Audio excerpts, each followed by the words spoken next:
알겠습니다. 안녕하세요. 지금 저희가 6월서부터 시작한 강좌가 수소 에너지에서 지금 수소, 바이오, 태양광, 풍력까지 지나서 오늘은 이 에너지원을 같이 혼합해서 마을이라는 공간에서 어떻게 적용하는지에 대해서 이미 실증 사례를 갖고 있는 이도훈 대표님과 함께 할 거예요. 이도훈 대표님은 바이오 에너지 분야에서 축산을 이용해서 발전 사업을 하고 있는데요. 지금 현재 주식회사 성우의 대표입니다. 다들 이제 그 카메라도 꺼놓고 마이크도 꺼놔서 마음속으로 큰 박수 부탁드립니다. 예, 감사드리고요. 반갑습니다. 예, 대표님 시작하셔도 될 것 같아요. 예, 예, 반갑습니다. 저는 그 제목을 좀 전에 말씀을 좀 드리다가 말았었지만, 돼지 농장 대표이기도 하고, 그다음에 오늘 소개해드릴 사례인 그 원천마을 마을 발주전 추진위원장이기도 합니다. 그래서 이 강의를 요청을 받고 난 다음에 고민을 좀 많이 했었어요. 그래서 이제 일반 시민이란 말씀을 듣고 이걸 아주 추상적인 이론으로 시작을 할지 아니면은 좀 사례를 가지고 얘기할지를 고민을 하다가 일단 저희가 한 8, 9년 동안 했었던 사례를 중심으로 해서 좀 설명을 드리고 그다음에 그 사례를 돌이켜 보았을 때 저희가 어떤 일을 한 건지 그다음에 만약에 다시 시작을 한다면은 어떤 접근법을 가져갈지를 논의하는 방식으로 그 자료를 정리하는 게 제일 좋을 것 같아서 일단 마을 사례를 중심으로 말씀을 드리고 그다음에 이제 그 사례를 돌이켜 보았을 때 그것이 가지는 의미가 무엇인지 이런 식으로 이제 강의를 진행할까 생각을 하고 있습니다. 지금 보시는 화면에 보면은 이제 막 박이 주렁주렁 열려 있고 이제 만화 같이 해가지고서 여러분들이 박을 들고 있는 사진을 보실 텐데요. 이게 저희 마을 주민분들의 실제 모습들을 애니메이션으로 표현을 한 겁니다. 그리고 이제 재생에너지를 하는데 왜 조롱박이야? 라고 생각을 하실 텐데요. 저희 마을에서는 에너지 전환이나 온실가스 감축이라는 개념보다 마을 발전이나 마을의 지속 가능성이라는 개념이 제일 우선하는 개념입니다. 근데 이제 저희 마을이 이제 2013년에 마을에 이제 조롱박 터널을 만들고 조롱박 축제를 시작을 해줬어요. 그래서 이제 말씀드린 대로 이제 농촌 아시겠지만 이제 인구가 준다든지 그런 면에서 어떤 재생에너지나 기후 변화 관점에서의 지속 가능성 이전에 마을의 지속 가능성을 고민을 많이 하고 있고 그래서 보시는 조롱박이나 이런 것들이 마을의 지속 가능성이라는 면에서 이제 굉장히 상징적인 의미를 가지고 있어서 이 그림을 항상 먼저 보여드립니다. 마우스 포인트가 보이시나요? 예, 보이신 걸로 알고 요분이 저희 분유회장님이시고요. 아, 보여요. 쬐끄맣게 보여요. 예, 이분이 저희 지금 분유회장님이시고요. 그 다음에 이분이 이전 마을발전추진위원장님이시고 이렇게 이제 실제로 마을에 지금 활동을 하고 계신 분들입니다. 먼저 마을 소개부터 드리는 게 맞을 듯합니다. 저희 원천마을은 충청남도 홍성군 결성면에 있는 마을이고요. 총 34가구입니다. 34가구고 이제 전형적인 농촌입니다. 그래서 이제 농촌이죠. 그래서 농업으로 볼 때는 벼, 배추, 고추, 무 이런 것들이 주 산물이고 그다음에 홍성이 보면은 축산이 전국에서 제일 큰 지역입니다. 그래서 이제 34가구가 사는데 돼지 키우는 데가 2군데, 한우 농가 2, 양계 하나, 낙농 하나 이런 식으로 이제 경제 활동이 이루어지고 있는 마을이고요. 그다음에 마을 자치축제 이게 의미가 뭐냐면은 흔히 농촌에 있는 지자체에 있는 조그만 축제들이 보면은 정부나 지자체의 지원들을 전제로 하는 경우가 많지 않습니까?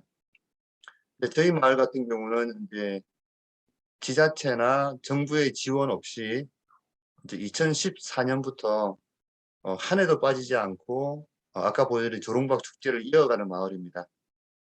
그래서 예를 들어 작년이나 올해 같은 경우는 이제 코로나 바이러스로 축제를 큰 규모로 할 수는 없죠. 그러면 마을 사람끼리 모여서도 축제를 합니다. 그래서 이제 좀 어떻게 하면 뭐든 다 해보자는 의지가 굉장히 강한 마을이고요. 뒤에서 좀 이따 설명을 드리겠지만 2014년도에 마을에서 이제 우리 마을이 어떻게 나아가야 되지라는 걸로 이제 마을발전추진위원회에서 토론회가 있었었고요. 농촌에 사시는 분은 아시겠지만 사실 양돈, 양계 이런 쪽이 축산업에서 냄새도 많이 나지 않습니까? 그죠? 그러면서 이제 마을 안에 이제 갈등이 잠재하고 있는 마을이기도 하고요. 그래서 이제 흔히 농촌에서는 그럽니다. 퇴지 농장이나 양계 농장에 들어오면 땅값이 떨어진다고 그러고 별로 안 좋아하세요. 당연한 거라고 생각을 하고 있고요. 저도 돼지를 키우지만. 그래서 이제 우리 마을이 어떻게 발전해야 될까라는 고민을 하면서 이제 2014년도에 마을과 축산이 상생하는 에너지 자립 마을을 마을의 발전 비전으로 확정을 했습니다. 근데 이 배경에는 뭐가 있냐면은 그때 마을에서 나왔던 얘기를 그대로 해주면은 옛날에 못 사는 마을이 잘 살게 됐대요. 그래서 이제 무슨 말씀이냐면은 막 지리산이나 설악산 이런 식으로 이제 옛날 같으면 지금이면 명산이고 휴양지 평촌도 뭐 평창도 마찬가지지만 그런 데가 못 살았는데 오히려 그런 데가 잘 살고 좀 논농사를 지을 만한 데들은 오히려 뭐 특별히 보여줄 게 없다. 아니면 뒤에 뭐 해인사나 뭐 이런 명찰이 있는 것도 아니고 사찰이 있는 것도 아니고 해서 이제 원점에서부터 마을 발전 계획을 세우면서 일단 축산과 마을의 갈등을 봉합도 해야 될 것 같고 해서 이제 마을과 축산이 상생하는 에너지 자립 마을이라는 거를 그냥 마을 발전 비전으로 마을에 확정을 했습니다. 했고 현재 저희 마을이라는 공간 전체에서 볼 때는 34가구 중에서 32가구일 겁니다. 아마 주택용 태양광이 설치가 되어 있습니다. 약 92% 정도의 보급이고 실질로는 100%라고 보셔도 됩니다. 농촌에 보시면은 뭐 군청에 근무한다든지 하시면서 거의 오시지 않고 주소만 올려놓은 집들이 있거든요.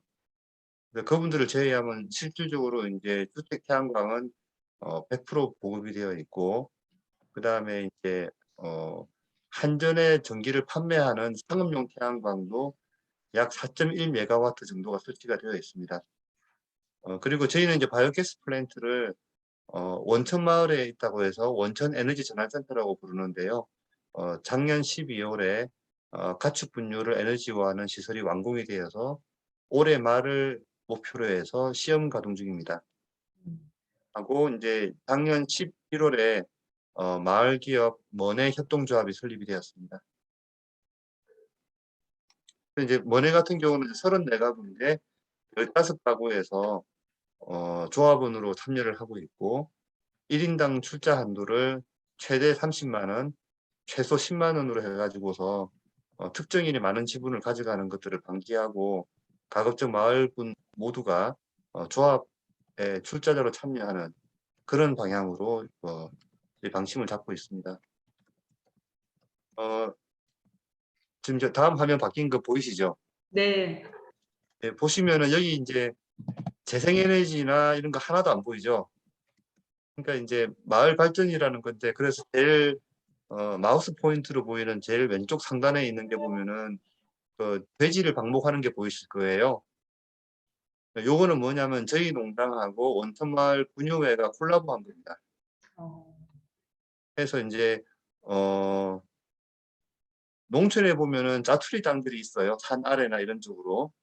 그래서 외딴 땅 같은 경우는 거기만 농사 짓기가 힘드세요.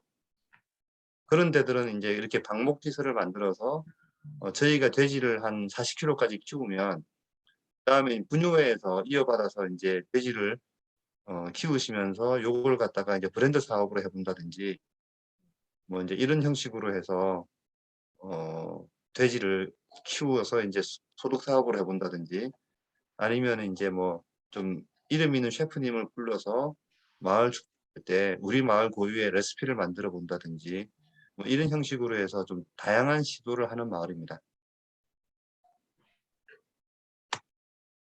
그래서 이제 마을의 역사를 한 최근 한 10년을 보시면은 이제 제가 기농 2013년에 했는데요.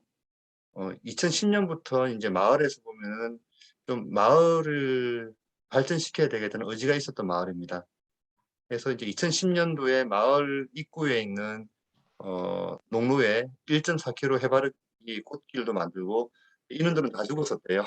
아, 그래서 안 되니까 2011년도에 매실나무 산수유 대추나무를 심었는데 이것도 재미를 못 봤었어요. 음, 하고 이제 아까 조롱박 말씀드렸는데 이제 2014년도에 마을에 한 110m 길이에 이제 조롱박 터널을 만들어서 조롱박 축제를 시작을 했었고요. 그다음에 이제 2014년도에 이제 말씀드린 것처럼 우리 마을을 이제 마을과 축산이 상생하는 에너지 자립 마을로 가자라고 이제 방향을 잡았습니다. 그러면 이제 에너지 자립, 뭐 저탄소 이런 생각을 하면은 이제 막 태양광부터 들어와야지, 뭐 풍력을 해야지 이런 것들이 아니라 우리 마을 안에 뭐가 있는지부터 보죠. 하니까 이제 가축 분뇨가 있다라고 한다면은 이거는 에너지화 합시다. 음, 그래서 이제 에너지화 시설이 들어와야지라는 걸로 시작한 게 아니라 마을에 축사들이 많으니 그럼 분뇨는 에너지화 하는 게 맞는 것 같아. 그 다음에 이제 농가주택에 뭐 태양광도 하는 게 맞는 것 같아. 이런 형식으로 이제 마을의 발전 비전을 세우고서 이제 2016년도에 가축 분열 에너지화 사업을 하기로 마을에서 결론을 내렸었고, 그다음에 요즘 보면은 이제 지방에 보면은 주택 태양광이라 지열 보급 사업이 있지 않습니까?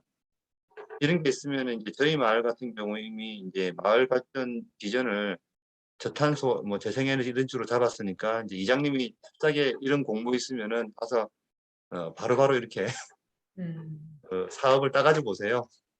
해서 이제 2016년도에는 이제 에너지화를 하기로 하고 그 다음에 이제 주택 태양광이나 지열을 시작을 합니다. 보급을 시작을 하고요. 그 다음에 이제 일단 집에 태양광 설치돼서 뭐 큰 문제가 없지 않습니까? 그러면은 이제 외부에서 오는 분이 뭐 태양광을 상업용으로 하겠다고 하더라도 이제 무조건 반대하기보다는 마을하고 협의를 합니다. 해서 이제 아무데나 설치하는 걸 다 동의해 주는 건 아니고 전체 마을을 보았을 때 마을의 경관에 그래도 해가 좀 덜 되는 짜투리 땅들이 반드시 있어요. 뭐 그런 쪽에 이제 태양광을 하겠다라고 하면은 저희 마을하고 상생 협약을 맺어서 그 인정을 해주고 뭐 그런 식입니다. 이제 여기서 상생 협약이라는 건 뭐냐면은 저희 같은 경우 태양광 설치를 하면은 유지 보수를 할 수 있는 권한을 마을에 우선적으로 주는 겁니다. 그 다음에 이제 그 2018년도에 가축 분야 에너지화 사업, 이게 농림부 사업입니다. 그래서 사업이 확정이 되었었고요.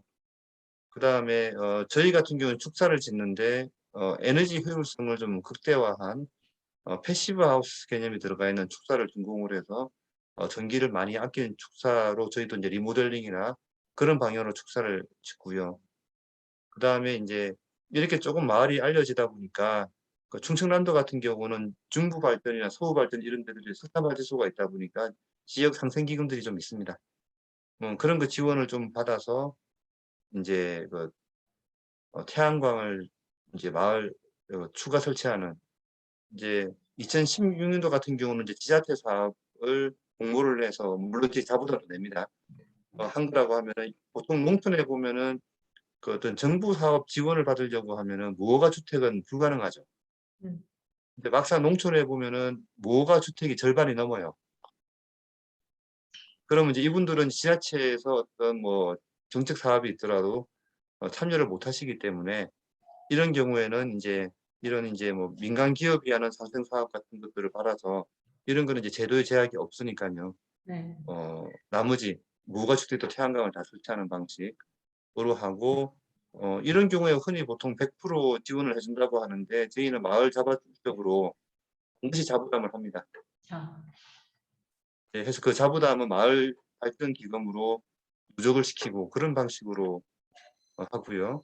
그래서 이제 2020년이 되었을 때 마을주택 태양광 보급이 이제 90%가 넘어서고 그 다음에 한 4.1 메가와트 용량의 태양광이 상업용으로 설치가 되어 있고요. 그 다음에 마을 자체적으로 작년에 마을 단열하고 에너지 실태 조사까지 다 마쳤었고요.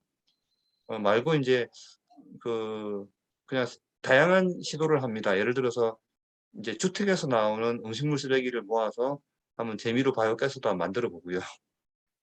그다음에 이제 폐식용유를 가지고 한번 바이오 디젤도 한번 만들어 보고 이런 형식으로 해서 그 일을 해왔던 마을이고요. 지금도 뭔가 할 게 없는지를 꾸준히 찾고 있습니다.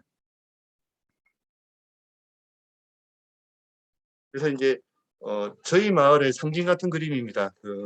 2014년도에 저희가 에너지 살인 마을로 가겠다라고 하고 난 다음에 저희 마을 이장님이나 아까 발전 추진 위원들이 이제 홍성에 이제 미술관이 있는 학교가 이제 홍성여고라는데 미술관이 있더라고요. 그래서 이제 미술관 아이들한테 우리 마을이 이렇게 갔으면 좋겠어라는 거를 구술을 하고 저희 마을 발전 기금을 가지고서 이제 아이들한테 이제 캔버스하고 물감도 사주고 해가지고서 이제 마을 그림을 그려달라고 하니까 그려준 그림이 이 그림이에요. 그래서 보면은 이제 맑은 공기와 별이 있고 물도 좀 맑았으면 좋겠고 그다음에 이제 이게 재생에너지 풍력이고 그다음에 이게 축사, 마을주택, 바이오가스 플랜트 그다음에 이제 여기 보시면은 이제 제가 이 단어를 까먹네요. 풍뎅이. 뭐라 반딧불이에요? 풍뎅이에요? 네. 반딧불이에요. 반딧불입니다. 그래서 이게 이제 저희 마을에서 이제 언젠가 우리 마을이 이렇게 되어야지라고 한 거고 아까 말씀드릴 때 재생에너지랑 아무 관계가 없는 마을에서 왜 뭐 친환경, 저탄소, 생태 이런 말이 나왔냐면은 이 반딧불이에요.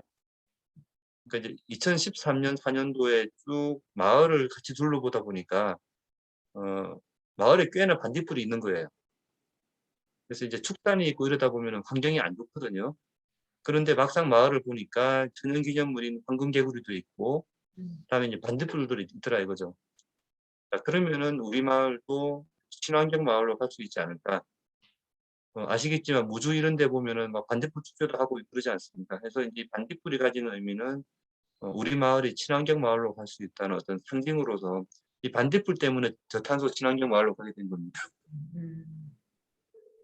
그래서 아주 상징이 되는 그림이고요. 그래서 지금 그다음 페이지에 보시는 게 저희가 2014년도에 죄송합니다. 만들었던 최초의 마을 발전 로드맵입니다.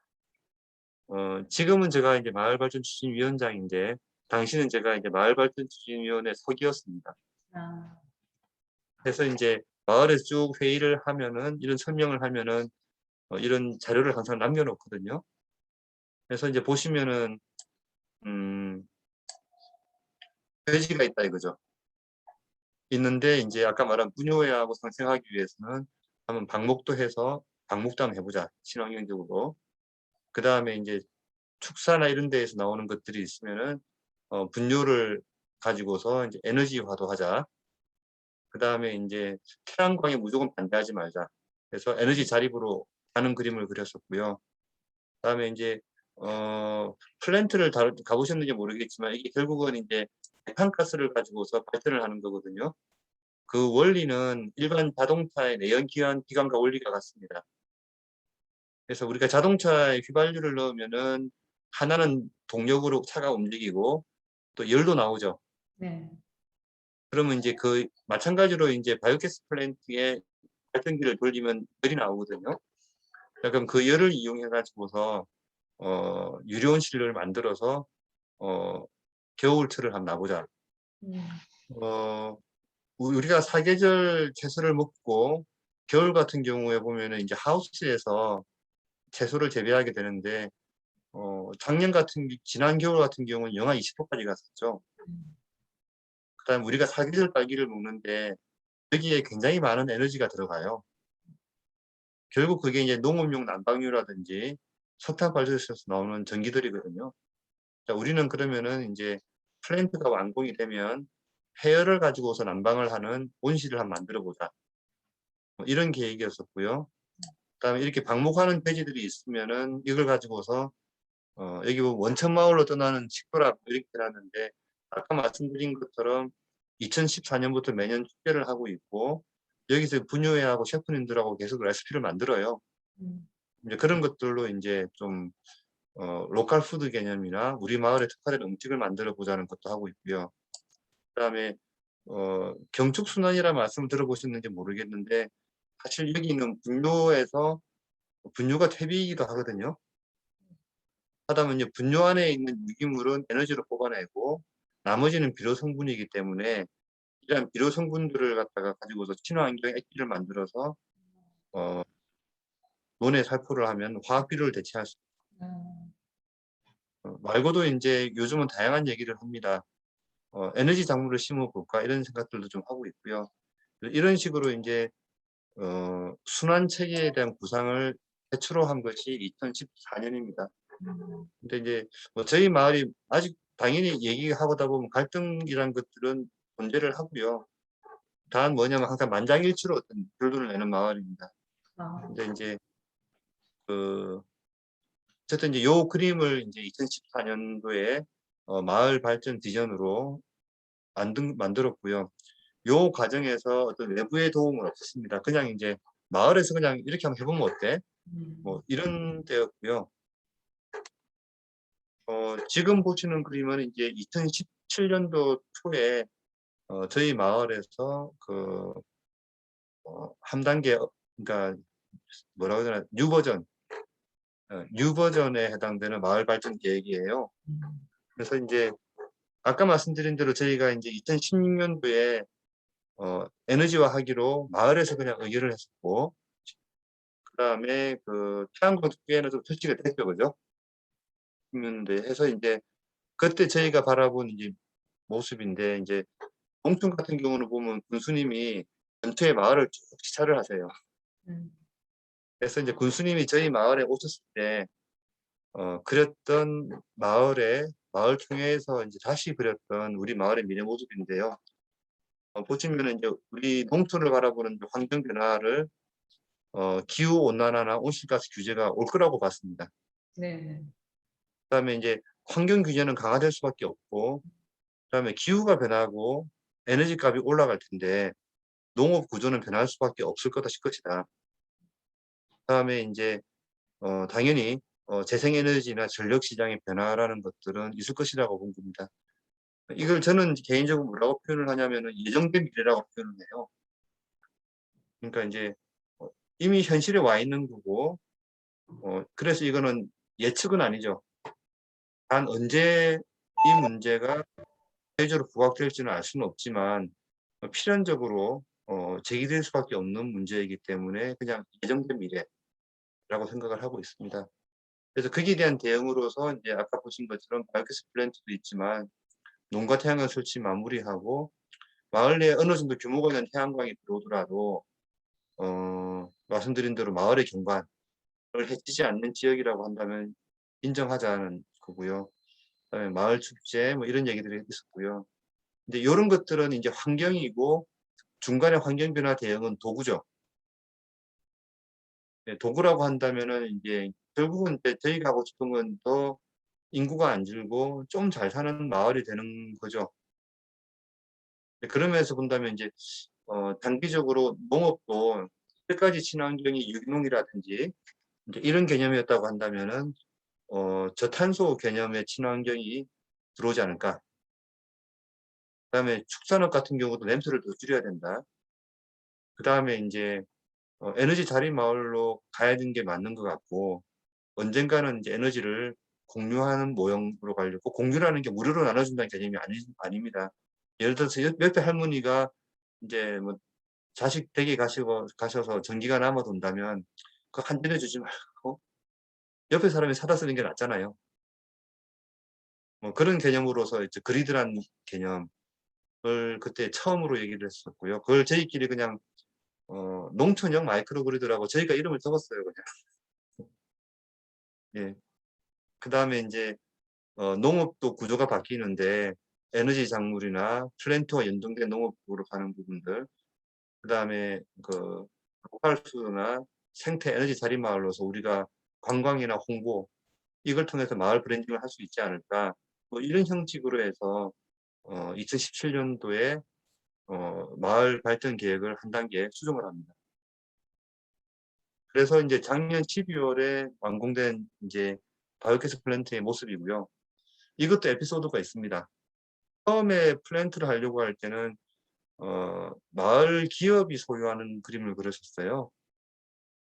그런데 이제 그때가 이제 박근혜 대통령이 있을 때인데 막 친환경 에너지 타운 사업이라고 해서 정부가 굉장히 많은 보조를 주는 시범 사업이 있었어요. 그래서 처음에는 이제 그 시범 사업을 목표 사업으로 잡았었습니다. 그러면은 이제 정부의 보조금이 충분하기 때문에 마을 기업이 이 플랜트를 소유하는 게 맞겠다고 봤었어요. 근데 이게 이제 2014년도 얘기입니다. 15년도 얘기고. 근데 당시만 하더라도 어떤 재생에너지나 바이오가스 플랜트라는 개념이 없으니까 마을에서 사업 계획서를 가지고 지자체를 갔는데 거절을 당합니다. 해서 이제 그 아까 보신 2018년도에 사업을 하는 거는 뭐냐면은 농림부 사업으로 에너지화를 하게 됐고요. 근데 이거는 자기 부담이 너무 큰 거예요. 그래서 이제 마을에서 협의를 해서 일단 플랜트는 이제 저희 농장이 자부담을 대해서 물론 보조는 있습니다만은 짓는 걸로 하고 대신에 우리 원래 마을 비전이 에너지 공동체였기 때문에 플랜트에서 나오는 폐열은 마을에 100% 무상 공급하는 걸로 해서 계획을 잡아드렸습니다. 요 그림이 이제 저희가 이제 2020년, 21년부터 한 단계 더 업그레이드한 그림입니다. 보면은 그 저작권 없이 다른 중국들이 막 갖다 쓰세요. 하는데 이제 가운데 있는 게 뭐냐면은 바이오가스 플랜트라고 보시면 됩니다. 그래서 이제 가축 분뇨가 들어오면은 바이오가스 플랜트에서 메탄가스를 만들고 뭐 바이오가스를 만들어서 이제 발전을 하겠죠. 하는데 말씀드린 대로 이제 여기서 이제 가축 분뇨 기반의 퇴액기가 나오기 때문에 이걸 농업 쪽에다 뿌리자 이겁니다. 농토에다가.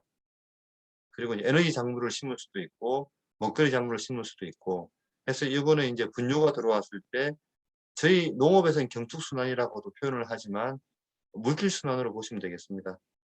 그래서 이제 분뇨가 들어오면 에너지를 만들고 이런 식으로 이제 논이나 밭에다가 비료를 뿌림으로써 화학비료를 대체하는 고리를 저희는 바이오매스 순환이라고 표현을 합니다. 그다음에 아까 말씀드린 대로 이제 전기만 나오는 다른 왼쪽에 있는 줄은 전기죠. 그래서 뭐 풍력이든 태양광이든 주택 태양광 뭐 이런 것들이 존재를 하시는데 이쪽은 전기의 축이라고 봤습니다. 근데 그 좀 전에 말씀드린 것처럼 바이오가스 플랜트의 발전기에서 열도 나온다고 말씀드리지 않았습니까? 그럼 그런 면에서 이제 폐열을 활용한다든지 이런 부분들은 재활용 영역으로 보는 겁니다. 아마 이 그림도 수명이 오래 가진 않을 것 같아요. 아마 내년쯤 되면은 요 그림을 제가 2020년에 그렸는데 아마 내년쯤 되면은 요 그림도 좀 달라질 것 같습니다. 그래서 이제 마을에서 공식화된 마지막 버전이 이 그림입니다. 그래서 이제 보시면은 그래서 전기만 보지는 않아요. 말고 재활용이라는 개념이 들어옵니다. 또는 물질순환. 그 다음에 이게 이제 물질순환이고요. 재활용이라는 개념이 들어와서 이게 하나의 어떤 세계의 고리가 이게 서로 이제 톱니바퀴처럼 돌아가는 그런 구상들을 좀 하고 있습니다. 이제 요 그림 안에서 이제 그 일단 만들어져 있는 가축 분유 에너지와 바이오가스 플랜트에 대해서 말씀을 드리면 하루에 110톤 정도의 가축 분유를 처리할 수 있는 시설이고요. 110톤이면은 이제 돼지 25,000마리 정도의 분유라고 보시면 됩니다. 그다음에 이제 요 발전기가 이제 분유만으로는 좀 에너지가 부족할 수 있거든요. 그러면 이제 저희 표현으로 은폐수라고 하는데 음식물을 짠 국물을 은폐수라 그래요. 그걸 한 20% 정도를 넣어주면은 시간당 430kW 정도의 발전을 할 수 있는 그런 발전기가 설치되어 있습니다. 430kW, 400kW 정도라고 보시면은 보통 농가에서 하루에 쓰는 전기가 한 시간당 4kW 정도로 죄송합니다. 0.4kW 시간당. 그럼 이게 이제 1000가구 정도의 전기를 생산하는 겁니다. 그걸 기준으로 해서. 그다음에 저희가 이제 주장하는데 우리는 이제 똥공장이 아니다. 그래서 이제 우리는 똥공장이 아니고 에너지 전환의 거점이라고 주장을 합니다. 하고 이제 저희가 또 바이오가스 플랜트의 장점을 뭐라고 보냐면은 그 ESS가 필요 없다라고 표현을 드려요. 이미 이제 여러 태양광이나 풍력 강의를 통해서 들으셨겠지만 그 재생에너지의 제일 큰 문제가 에너지의 가능성이지 않습니까? 그러니까 바람이 불어야지 전기가 생기고 그다음에 일조량이 있어야지 전기가 생기죠. 반면에 바이오가스 플랜트는 가스가 꾸준히 생산이 되죠. 그래서 24시간 전기를 생산할 수 있고요. 그다음에 다들 그 내연기관차 모시는 분들 많으시죠? 그럼 어떻습니까? 우리 차 엑셀레이터 밟으면은 출력이 늘어나죠. 차가 빨리 가지 않습니까? 그 바이오가스 플랜트의 발전기 원리도 똑같습니다. 그 플랜트에서 가스를 모아 놓는 거는 자동차의 연료 탱크와 같고요. 그래서 말하자면 출력을 줄이면은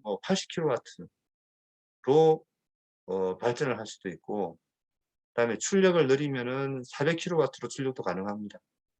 해서 이제 24시간 발전을 할 수도 있고, 가스를 저장을 했다가 어떤 전기 수요에 따라서 출력량을 능동적으로 제어할 수 있습니다. 그래서 그렇게 보면 가스를 저장한 것 자체가 에너지 저장인 거죠. 그래서 저희는 이제 바이오가스 플랜트가 지역에 있어서 가스를 모으는 방식을 통해서 에너지를 저장한다고 해서 농촌의 ESS라고 표현을 합니다. 근데 이게 전문 용어로는 이걸 뭐 ESG인가 뭐 이런 표현을 쓰더라고요. 뭐 수소 얘기하면서 가스로 저장하는 거 있지 않습니까? 저희는 메탄가스로 저장한다고 보시면 되고요.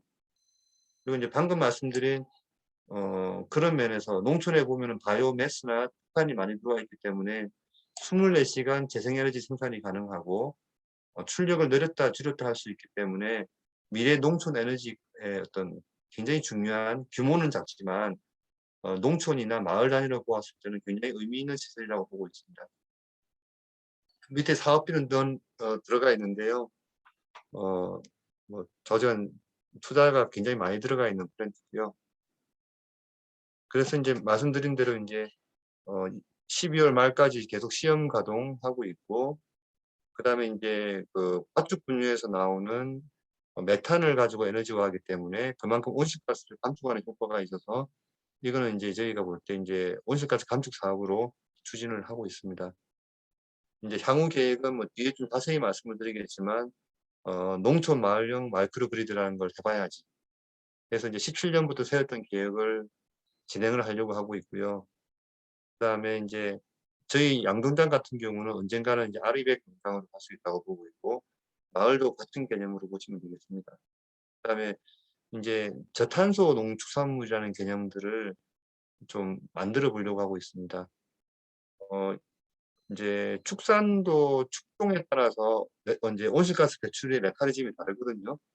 그러니까 소 같은 경우는 이제 트림을 한다든지 방귀를 통해서 이제 메탄가스가 나와서 어, 온실가스를 늘린다면은 돼지 같은 경우는 상당 부분이 분뇨예요. 그래서 이제 분뇨에서 나오는 메탄을 포집을 해서 에너지화하게 되면은 개념적으로 볼 때는 이제 저탄소가 되거든요. 그다음에 두 번째로 이제 유리온실이나 투자 같은 경우 여름에 너무 더우니까 에어컨을 켠다든지 이렇게 갑니다. 그럼 그것도 만약에 전기를 줄이는 패시브 하우스형 축사가 된다면은 전기 사용량을 줄여서 간접적으로 온실가스를 줄이는 개념이 되죠.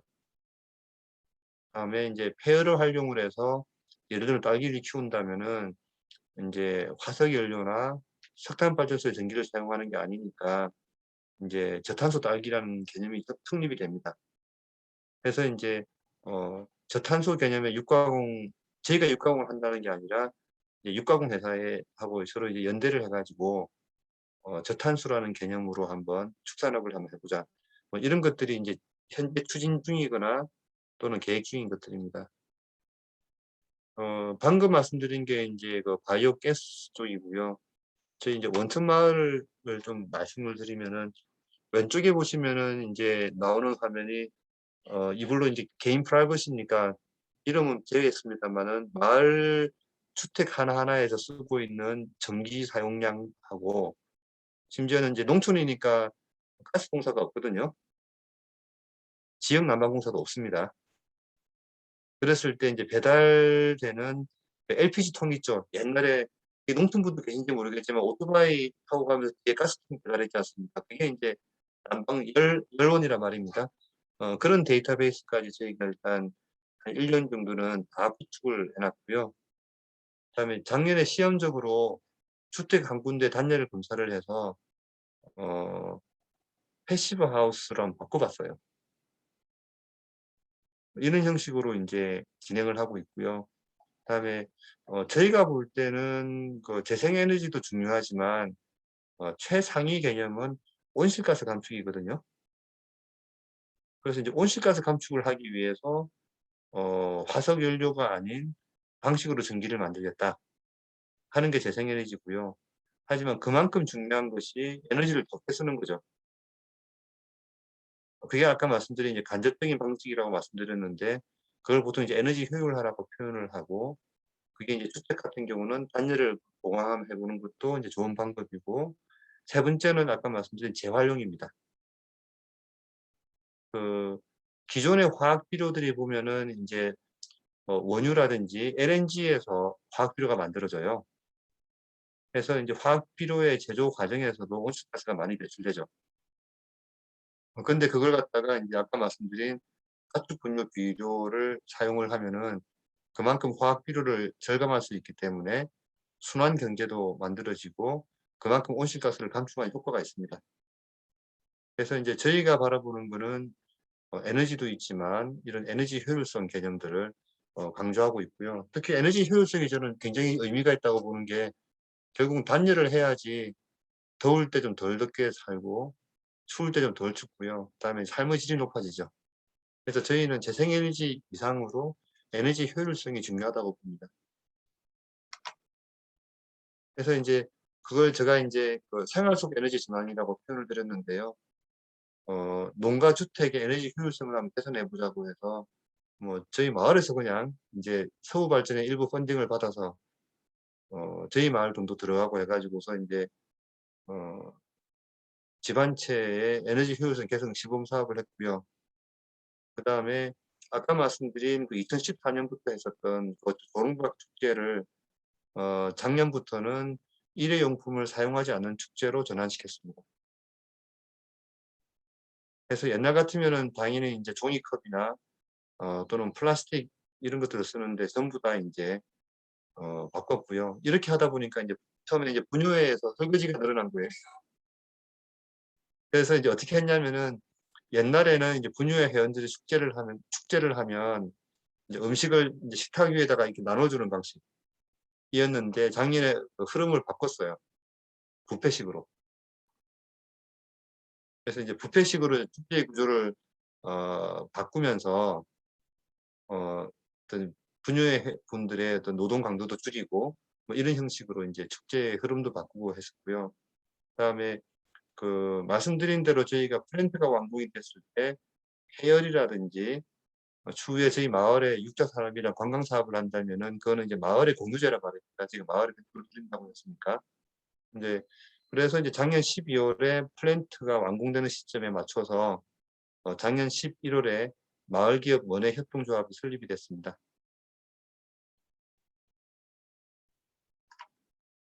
그리고 인제 저탄소 농업 추진하는 부분들. 그래서 이게 언제 될지는 모르겠어요. 왜냐하면 마을 기업을 한다는 건 자본이 적다는 얘기거든요. 그래서 인제 뭐 어떤 특정 사업을 염두에 두고서 계획을 세운 게 아니라 이게 순리라고 하면서 인제 세운 계획이라서 실현이 언제 될지는 잘 모르겠습니다마는 저희 홍성군 결성면 이제 원천 마을에 있는 결석면에 보면은 고추를 많이 키워요. 그러면은 그 아까 왜 원예 시설 같은 경우 폐를 이용하는 거는 주로 겨울이죠. 근데 이제 봄, 여름, 가을은 하우스가 열을 필요로 하지 않거든요. 자, 그러면 열은 이제 플랜트에서 계속 나오고 발전기에서 그러면 봄, 여름, 가을 같은 경우에는 폐열을 이용을 해서 고추를 말린다든지 또는 농산물 건조에 활용하면 어떨까? 이러면 이제 저탄소 고춧가루나 이런 것들이 나올 수 있을 테고요. 그다음에 아까 화학 비료를 쓰는 게 꼭 나쁘다는 게 아니라 화학 비료로는 제조 공정에서 온실가스가 나오기 때문에 이런 것들을 대체하면은 저탄소 쌀 인증이 가능합니다. 이런 형식으로 이제 농업 자체도 저탄소로 바꾸는 작업들을 조심스럽게 하고 있습니다. 그래서 인제 크게 흐름을 보면 그러면 이제 마을이라는 공간 안에서 어떤 하나의 그 자본 투자가 많이 된 시설로서 바이오가스 플랜트도 있고 그다음에 이제 개별 주택에 보면은 인제 태양광도 깔렸고요. 그럼 이게 인제 어떤 점과 점으로 이렇게 흩어져 있는 것들 아닙니까 그죠? 그럼 이걸 이어야죠. 그걸 갖다가 저희는 인제 뭐 "농촌형 마이크로그리드다."라고 이제 명칭을 했었고요. 이제 그 말씀을 드리면서 인제 마이크로그리드 이렇게 재생에너지의 어떤 한계를 좀 말씀을 드리면 왼쪽에 보시면은 그냥 우리나라의 그 하루 동안의 전형적인 태양광 발전장입니다. 그래서 아침부터 뭐 저녁 사이에 태양광이 전기가 나올 테고요. 근데 전기 사용은 24시간 일정하죠. 그래서 인제 그 흔히 이것 때문에 ESS를 쓴다고는 하지만 결국은 인제 태양광 같은 경우 낮 시간에만 전기가 나오고 24시간 전기를 사용한다는 시간의 미스매치가 존재를 하고요. 근데 이 문제가 하루만 그런 게 아니에요, 우리나라 같은 경우. 어 오른쪽에 보시는 이 차트는 뭐냐면은 월별 태양광 발전량과 월별 전력 소비량입니다. 우리나라는 그 여름에는 태양광 발전 많이 안 되는 거 아시죠? 그 태양광 패널 자체의 표면 온도가 25 도일 때 발전량이 최대이고 그보다 온도가 높아지거나 낮아지면 효율이 인제 저하가 되거든요. 그래서 우리나라는 보면은 인제 똑같은 패널이 있더라도 우리가 볼 때 보면 막 7월 이럴 때가 발전량이 많을 것 같은데 그게 아니고 가을이나 봄에 발전량이 많고요. 일조량이 적은 겨울에 발전량이 적고 여름에 의외로 발전량이 적습니다. 근데 앞으로 기후 변화 때문에 무더위가 심해진다고 보면은 저는 앞으로 인제 여름 발전량은 단위 패널이 있을 때 더 줄어들겠죠. 근데 반면에 우리나라 전기 소비가 많은 때는 여름하고 겨울이에요. 해서 인제 우리나라 전체로 볼 때 어떤 계절에 따른 전기 사용량과 태양광 발전량 사이에는 또 구조적인 미스매치라는 게 존재를 합니다. 음 왼쪽에 보시는 거는 인제 미국 캘리포니아 쪽 자료인데 그 인터넷에 검색하면 다 나오는 자료입니다. 보면은 인제 위에는 인제 계절별 태양광 발전량이고 밑에는 사용량입니다.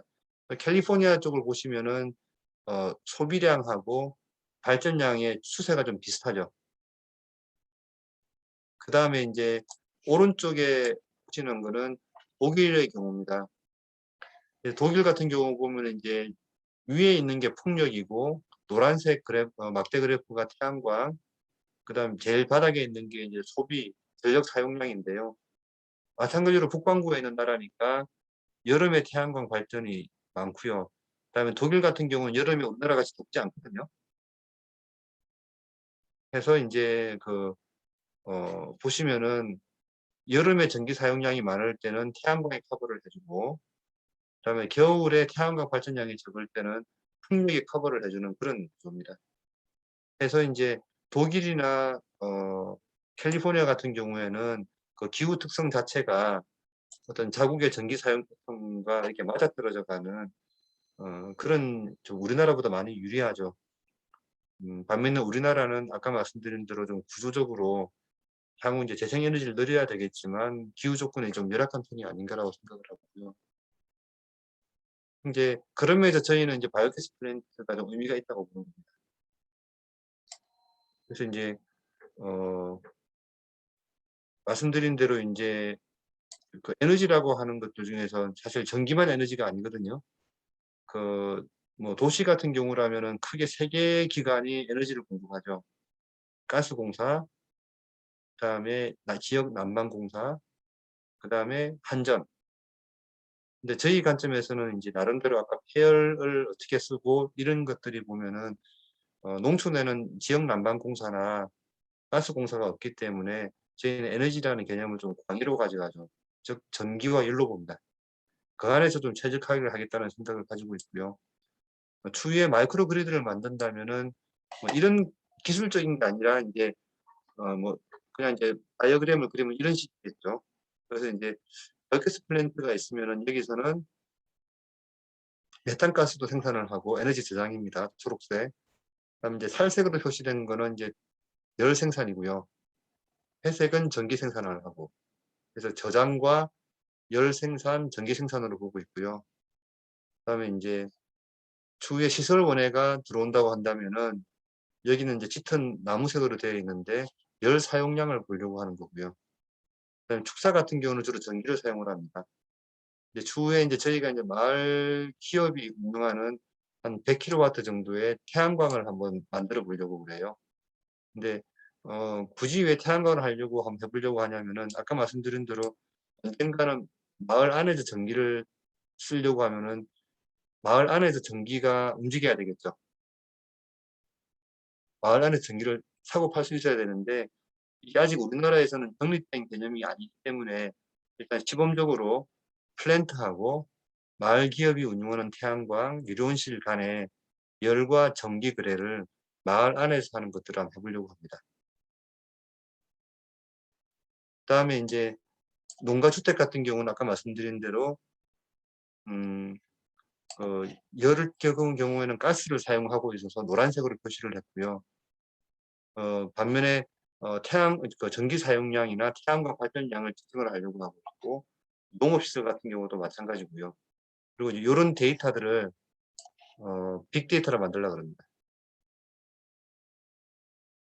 해서 이제 우리 마을 안에서 전기뿐만 아니라 열 이런 것들을 얼마나 사용하고 있는지 그런 것들을 이제 마을 단위의 공간 데이터베이스를 만들 계획을 가지고 있고요. 그럼 이 데이터를 활용하는 거는 마을 기업하고 마을 이제 에너지 전문가가 들어와야 되겠죠. 와서 이제 어떤 분석을 하고 다양한 좀 실험을 해보려고 합니다. 실험을 내년에 만약에 제가 이런 사업을 하게 되면은 해보려는 실험이 어떤 거냐면은 분유회가 중심이 될 텐데요. 그 말씀드린 대로 태양광이 낮에 많이 발전이 되지 않습니까? 그러면은 예를 들어 세탁기나 또는 전기 사용은 주로 11시에서 한 2시, 3시 사이에 해본다든지 이런 형식으로 해서 어떤 주민분들의 전기 사용 패턴도 한번 바꿔본다든지 이런 식의 좀 다양한 실험들을 좀 해보려고 합니다. 그러니까 이제 흔히 막 그 정부에서는 R&D나 정부 사업을 보면은 막 엄청난 하드웨어를 때려 넣어 가지고서 하는 경우가 많은데 저희는 좀 사람 중심으로 보려고 생각을 하고 있습니다. 그래서 예를 들어서 뭐 마을에서 합의를 해서 뭐 오후 한 5시, 6시 사이에 태양광 발전량이 적다고 한다면은 저희 농장도 그때는 전기 사용량을 줄여본다든지 이런 식으로 사람이 에너지 사용에 있어서 소비 측면에서 이제 참여의 주체로 라는 실험들을 하려고 좀 생각을 하고 있고요. 그 뭐 에너지 쪽에 관심 있는 분들은 그 DR이라는 사업 아시지 않습니까? 예, 그런 것도 저는 시스템 중심이라기보다는 사람이 중심이 되는 그런 실험들을 해보려고 하고 있고 그런 걸 하려고 하면은 이 빅데이터가 있어 가지고서 이 데이터를 마을이 공유하는 게 굉장히 중요해질 거라고. 그걸 이제 저도 이제 에너지 전문가는 아니지 않습니까? 전기 전문가는 아닌데 그걸 갖다가 이제 전기 전문가가 만들면 이런 식으로 막 그리더라고요. 근데 이거는 뭐 개념적으로 본다면은 그 뭐 바이오가스나 태양광 이런 건 이제 분산 자원이라 그러는데요. 그걸 갖다가 빅데이터로 만들어서 같이 보면서 저장하고 관리하고 하는 걸 이제 통합 제어라고 말을 하고, 요 안에서 이제 마이크로 그리드 한번 운영을 한번 해보자. 그런 식의 시스템 구상을 저희가, 요거는 이제 산자부의 R&D 과제로 준비를 하고 있는 어떤 시스템적 측면에서의 설계도면이고요. 그럼 목표는 뭐냐? 가급적이면은 우리 마을에서 사용하는 전기 사용량하고 그다음에 발전 패턴을 한번 일치시켜보자 이겁니다. 그래서 진짜로 마이크로 그리드라고 할 때 막 마을 주택 간에 다 전선이 연결되어 있는 건 아니, 전부터가 다 연결되어 있는 건 아니지만 일단 그 전에 할 수 있는 것들이 많거든요. 실제로 소비 패턴을 바꿔보는 거고요. 그다음에 이제 마을에 이렇게 빅데이터가 많이 모여 보면은 보니까 아까 말씀드린 대로 뭐 큰 태양광 상업용 시설도 있고 하다고 한다면은 그 여름 낮에 태양광이 많이 나온다. 그다음에 소비는 적다라고 한다면은 저희 플랜트에 있는 발전기가 낮에는 출력을 일부러 줄여주는 거예요. 대신에 태양광이 없는 밤에는 저희 발전기가 출력량을 늘려준다든지 해서 처음부터 마을 전기를 다 완벽한 자립은 못할지는 몰라도 어떤 생산의 측면이나 소비의 측면에서 미리 시뮬레이션도 해보고 연습을 해서 미래에 대비를 해보자는 생각을 하고 있습니다. 여기 오늘 참여하신 분들이 대부분 다 좀 도시에 계신 분들이죠. 농촌에 있는 분들이 좀 계신가요? 경기도는 네. 도시, 농촌, 도농, 복합형 섞여져 있어요. 오늘도 보니까 네. 도농 복합이 제일 많은 것 같고요. 아, 농촌 그렇습니까? 분들은 별로 없는 것 같아요. 오늘은. 알겠습니다. 예, 그러면 제가 좀 더 편하게 얘기를 하겠습니다. 예, 우리나라 정부의 의지하고 상관없이 아마 2026년 이때가 되면은 농업 전기라는 게 없어질 확률이 높거든요. 그러니까 요 부분은 뭐냐면은 이제 우리나라 정부 의지와 상관이 없다는 거는 미국이나 유럽 이런 OECD 국가들이 화석 연료에 기반한 에너지 보조금을 없애는 걸로 한 10년 전에 합의를 한 걸로 알고 있습니다. 6년 전인가. 이제 그 말은 뭐냐면은 농촌에서 농업에 쓰고 있는 면세유나 또는 농업 전기가 앞으로 한 5년 지났을 때 없어질 확률이 굉장히 높다는 얘기입니다. 네. 그렇게 되면은 이제 저희가 산업 전기 가격으로 농업을 해야 될 가능성이 굉장히 높거든요. 자, 그러면은 저희 마을에서 생각을 하는 거는 지금은 한전에 전기를 판매하겠지만 그때가 오면은 한전에 파는 게 아니고 우리가 쓰겠다는 겁니다. 그러니까 이제 지금 예를 들어서 한전에 전기를 팔면은 뭐 예를 들어 한 80원이라고 가정을 하겠습니다. 그다음에 우리가 산업용 전기라고 쓰면은 뭐 140, 50원 될 거예요.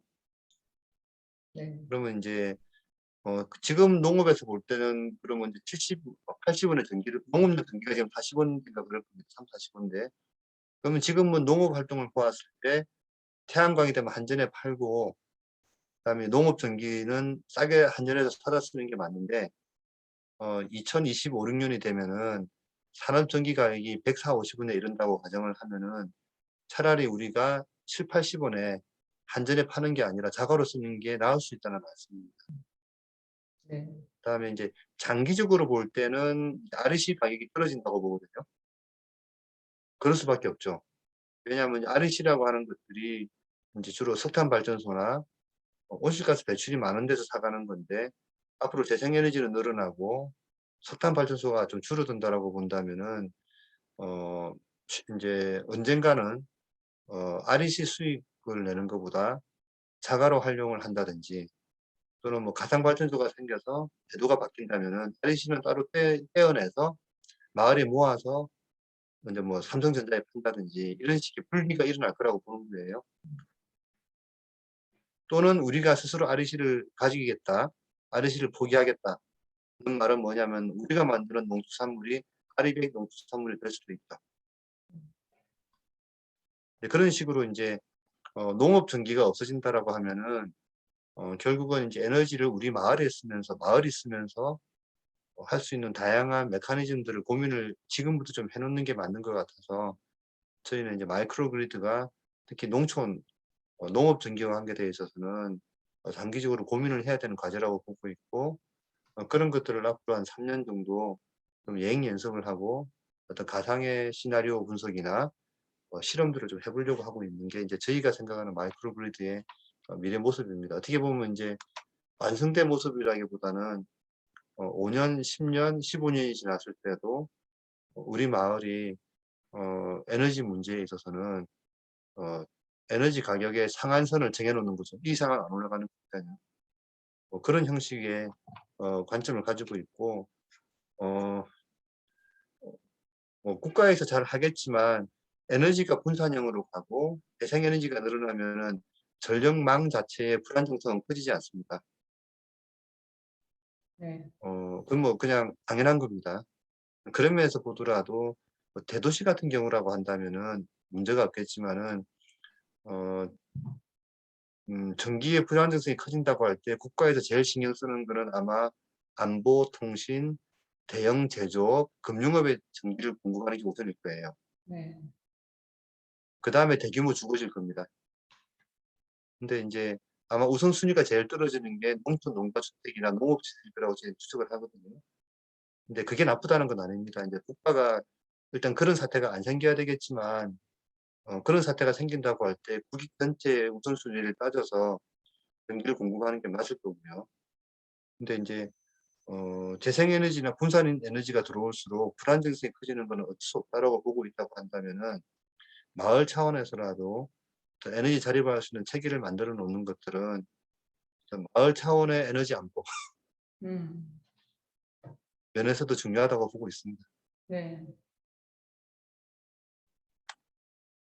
그리고 이제 아까 말씀드린 대로 이제 폐열의 경우라고 한다면 요게 저희에 있는 플랜트의 열병합 발전기거든요. 여기서 나오는 이제 전기는 전기대로 가지만 폐열을 가지고 말씀드린 대로 이제 동절기에는 시설 원에 활용을 하고 하절기에는 농산물 건조 시설을 한다는 기름이고, 요 부분들은 마을 기업에서 담당을 하는 뭐 이런 식의 협의가 되어 있습니다. 그래서 이제 이상이 이제 저희 마을이 이제 해왔고, 그 다음에 앞으로 이제 하려고 하는 것들이고요. 그래서 이 일이 언제 끝날까는 모르겠어요. 음. 단 아까 제가 이제 예정된 미래라고 말씀을 드렸지 않습니까? 네. 그러니까 이제 언젠지는 모르지만은 이렇게 갈 수밖에 없는 거고, 그러하다고 한다면은 마치 저희 마을에서 뭐 2014년이나 17년도에 뭐 마이크로 그리드 얘기하고 에너지 자립 얘기한 것들이 정부가 그때 박근혜 정부 때거든요. 네. 그러면 정책이 이렇게 움직이니까 이렇게 가야지는 아니에요. 예. 예정된 미래라는 관점에서 보는 거고, 그러면 당이론적으로 일을 해야 되는 거고, 그리고 이제 그냥 준비를 하는 거라고 보는 겁니다. 네. 그 이제 뭐 이제 탄소 중립이 이제 정부의 정책이라고 한다면은 저희 마을이나 뭐 제가 주변 사람들한테 뭐라고 표현을 하냐면은 그 앞에 물 들어오면 배지어라 노져라 말이 있죠. 네. 정부에서 관심을 가질 때 최대한 예정된 미래에 대비를 하시라고 말씀을 드리고 싶고요. 네. 그리고 이제 어 방금 한 게 저희 마을이 아까 말씀드린 대로 이제 마을 들어오는 농로에 해바라기를 심은 것부터 약 한 11년 동안의 경험을 쭉 한번 기술을 한번 해본 겁니다. 근데 이제 한 10년을 돌이켜 보면서 그, 음, 복원을 해보죠. 왜 이걸 했을까? 더 잘할 수는 없었을까? 음. 이런 생각을 하는데, 제가 제일 아쉬운 거는 마을 조경 계획을 안 세운 거예요. 아. 그러니까 이제 마을 전체의 조경 계획을 한 10년 전에 세웠더라고 한다면은, 물론 그 안에서 마을 안에서 이해관계 조정이 있어야 되겠지만은 어디에 뭐가 있으면 있었다. 이런 것들에 대한 전체에 대한 공간 계획이 있었더라고 한다면은 좀 더 좋지 않았을까 생각을 하고 있고, 그래서 요즘 저는 마을에 말씀드리는 게 마이크로 그리드나 이런 것도 좋지만 좀 늦었지만 마을 전체 공간을 대상으로 한 조경 계획을 세우자는 말씀을 좀 드리고 있습니다. 그리고 이제 뭐 얘가 약간 옆으로 빗나갔습니다만은 어쨌든 주제가 재생에너지나 공간 쪽이기 때문에 요게 이제 제가 그냥 새로 만든 슬라이드예요. 그래서 게을러 가지고 평소에 막 구상을 잘 안 하고 요번 강의를 하면서 10년의 경험을 어떻게 좀 이론인 것처럼 이론스럽게 만들까 고민을 하다가 이제 만든 건데요. 목표가 뭘까요, 이거죠? 목표가 재생에너지가 아니더라고요. 목표는 온실가스 감축이에요. 퍼센트로 볼 때는. 근데 그건 이제 국가의 목표고요. 물론 우리가 국가의 구성원이기 때문에 이 책임도 있겠지만 마을을 보았을 때는 삶의 질 향상이에요. 그다음에 막 엄청난 경제 성장을 하겠다는 게 아니라 소득이 좀 증대되면 좋겠죠. 줄어드는 것보다는. 또는 많이 줄어들 걸 적게 줄어들게 만들어야죠. 그래서 말씀드린 것처럼 이제 농촌에 농업 병기가 들어온다가 농업 병기가 없어진다라고 하면은 이제 농업 비용이 엄청나게 늘어날 텐데, 아까 말씀드린 대로 미리 태양광이나 이런 걸 해놔서 늘어나는 비용을 덜 늘어나게 해본다든지 이런 이제 경제적 측면. 그래서 어떤 우리나라 전체를 볼 때는 뭐 경제적 지속 가능성 이런 단어를 쓰겠죠. 하지만 저는 마을을 볼 때는 소득이라고. 그 다음에 기왕이면 이제 고용이 좀 일자리가 느는 게 좋은 것 같고요. 근데 요 일자리라는 게 꼭 평한 일자리를 말하는 건 아닙니다. 저희가 이제 아마 내일도 우리 분유회에서 바리스타 교육을 받으세요.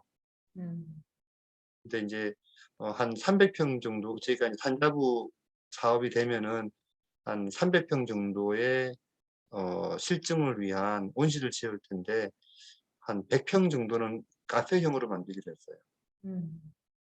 그래서 이제 분유회에서 그 카페 운영을 하면서 우리 마을 농산물도 판매하고 뭐 이런 식으로 그림을 가져가거든요. 근데 그런 이제 그 때문에 이제 바리스타 교육을 우리 분야에서 전체가 다 바리스타 교육이 아니라 그 뭐죠? 핸드 드립 커피라 그러나요? 그 교육을 우리 분야가 전체가 받고 그 중에서 정말 관심이 있는 2분 정도를 이제 바리스타 교육까지 준비를 하고 있거든요. 그래서 이제 제가 말씀드리는 고용은 꼭 첨단의 그리드 이런 고용이 아닙니다. 이런 식으로 해서 이제 마을의 자그마한 일자리들을 하나씩 만들어 나간다든지 뭐 이런 것들도 굉장히 이제 중요한 고용이라고 생각을 합니다. 그다음에 이제 그럼 이제 목표가 어떤 마을이 잘 되는 것과 어떤 온실가스 감축이라는 어떻게 보면 국가적 범세계적 과제라고 본다면은 이걸 하기 위한 도구가 뭐냐는 거죠. 옛날 같으면 똑같이 뭐 소득 증대나 창출을 하기 위해서도 뭐 특령 비농 이런 것도 있겠지만 그거는 그쪽에서 하는 거고, 우리가 이제 재생에너지를 얘기한다고 할 때는 거기에 맞는 도구가 있는 거죠. 그게 뭐냐면 첫 번째는 전 재활용이라고 봅니다. 새로 만드는 거에는 엄청난 에너지와 온실가스 배출이 있거든요. 그래서 이제 재활용, 그 다음에 재생에너지, 그 다음에 아껴쓰기, 에너지 효율성이라는 이제 3가지 도구가 있다고 봅니다. 그리고 이제 이런 것들이 있으면 이제 연결을 시켜야죠. 그 연결이 보면은 한쪽으로는 에너지 연결, 또 다른 측면은 정보의 연결, 세 번째는 커뮤니티의 연결입니다. 그래서 이제 요 슬라이드를 준비하면서 저보고 2022년도에 우리 마을에 그림을 다시 그리라 라고 한다면은 아까 제가 14년, 17년, 21년도 그림을 보여드렸는데 내년에는 아마 이런 그림을 그릴 것 같아요. 그리고 이제 경기도에서 뭔가 새로운 것들을 시작하신다고 한다면은 요런 프레임워크로 마을이라는 그림을 보시면 뭐가 많이 보일 거예요. 재활용 얘기하는데 그 경기도도 농촌에 보면은 고추 많이 심지 않습니까? 네.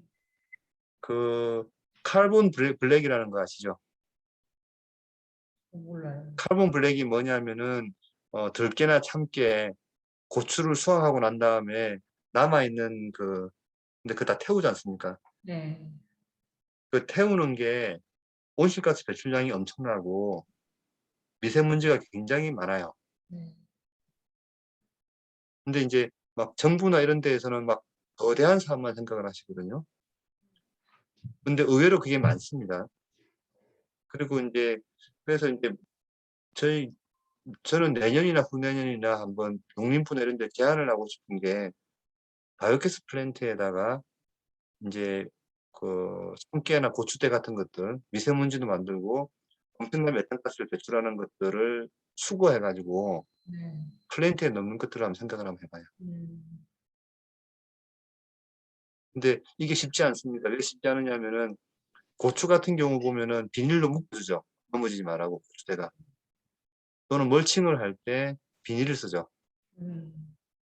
자, 그러면은 이제 그런 것부터도 쉽게 붙이게 되는 그런 소재로 한번 바꿔본다든지 이런 형식의 이제 변화들이 있어야 되니까 이제 제가 생각하는 이제 시범 사업은 그런 것들입니다. 그래서 이제 결국 이런 것들은 로컬 또는 마을의 관점이 아니면은 못 보는 것들이에요. 음. 그걸 갖다가 중앙부처 공무원 하라 그러면은 거대한 시범 사업을 만들 텐데 아무것도 안 할 맞아요. 거예요. 예. 그리고 이제 당연히 이제 그런 것들은 이제 지자체에서 볼 때는 폐기물로 보는데 행정력으로 그걸 수거 못 하거든요. 네. 그렇다면 사회 전체 비용으로 볼 때 행정이 하는 것보다 지역이 하는 게 더 유리하다고 한다면은 행정에 쓸 행정 비용은 지역 주민들의 활동비로 추라고 하면 우겨볼 만하지 않을까? 음. 뭐 이런 생각들을 하고 있습니다. 네. 네, 그게 또 작은 일자리죠. 네. 예. 그래서 이제 방금 말한 어떤 프레임워크를 가지고서 한번 저희가 했던 것들을 한번 재해석을 한번 해보겠습니다. 그 가축 분야 에너지화를 보겠습니다. 아까 제가 목표를 얘기했습니다. 당연히 가축 분야에서 나오는 메탄가스를 줄였기 때문에 온실가스 감축 사업이죠. 네. 사회적 목표에 부합합니다. 삶의 질 향상, 저희가 5명을 신규 고용했고요. 그 다음에 우리 마을을 떠난 청년도 귀농시켰어요. 고향으로. 그래서 이제 신규 고용이나 뭐 이런 식의 것들이 이제 농촌 삶의 질 향상으로 가고요. 그러니까 도구로서 볼 때, 재활용의 의미는 뭐냐. 가축 분뇨 옛날 같으면 막 처리한다고 이제 화학약품 써서 그렇게 했을 거 아닙니까? 이걸 갖다 분뇨라는 걸 가지고서 에너지와 비료를 만든 거는 재활용이죠. 그 다음에 재생에너지, 즉 열 에너지와 전기를 생산을 합니다. 에너지 효율성에 해당되는 거는 없죠. 플랜트를 놓고 볼 때는. 그다음에 이제 연결, 에너지의 연결이라는 것들은 아까 말씀드린 대로 열 에너지를 앞으로 마을이 만들 온실에 공급하는 것은 연결입니다. 그 다음에 이제 커뮤니티의 연결은 어떤 차원에서 보냐면은 저희 플랜트가 만드는 비료를 가지고 한 160만 톤 정도의 농지에 살포할 수 있는 양이거든요. 그러면 이제 우리 마을만 뿌리는 게 아니라 이제 넓게 좀 뿌리게 되겠죠. 그러면 이게 순환의 고리가 커뮤니티로 볼 때 더 넓어진다는 개념으로 보시면 되겠습니다. 요번에는 이제 폐를 이용한 시설원에 한번 보겠습니다. 만약에 이 시설원회가 폐유가 연동이 되면은 농업용 면세유죠. 또는 전기를 이렇게 적게 쓰겠죠. 안 쓰거나 하니까 화석연료 사용이 줄었죠. 그래서 온실가스 감축입니다. 그 다음에 삶의 질 향상, 저탄소 작물이 나와서 소득이 될 테고 이 분유회가 여기를 문화나 또는 체험 공간을 만드는 것들은 소득이나 또는 마을의 어떤 삶의 질 향상이라고 보는 거고요. 관련 관점에서는 플랜트에서 나오는 열을 이렇게 활용 안 하면 버리는 거 아닙니까? 그래서 폐열의 재활용이 되는 거죠. 그다음에 이제 플랜트와 에너지 연결이 되어 있을 테고요. 그다음에 커뮤니티 관점에서는 분유의 활성화나 또는 인근 농가와의 협업 같은 것들이 이제 저희가 추진하고 있는 이제 산업자원부의 마이크로그리드 사업을 한번 보겠습니다. 온실가스 감축을 저희는 KPI로 넣어야 된다고 말씀드렸지 않습니까? 아마 산업자원부에서는 지원 사업에서. 그래서 아까 말씀드린 대로 태양광 발전이 많을 때 우리 마을에서 전기를 오히려 그때 많이 쓴다면은 그만큼 LNG 발전소라든지 이런 데들이 가동이 줄 수 있지 않습니까?